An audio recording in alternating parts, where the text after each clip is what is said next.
ابراهيم البحري هذه فرصه خروج هشام المجد. ابراهيم البحري هذه فرصه من اجل تسجيل الهدف، وبالفعل الهدف الاول لفائده الفتح الرباطي والموقع ابراهيم البحري.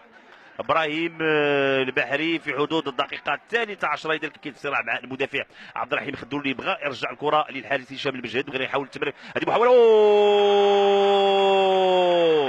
فوزي عبد الغني، هدف جميل لفائده فريق حسنيه اكادير. هنا ترفع الراس ديالو، الكره مشات مباشره للمرمى وتعانق شباك الحارس ايمن ماجد. 1-1 بين الفريقين، وبالتالي ردة الفعل ما يمكن نقول عند فوزي عبد الغني. ما كاينش وضعيه ديال التسلل. فوزي عبد الغني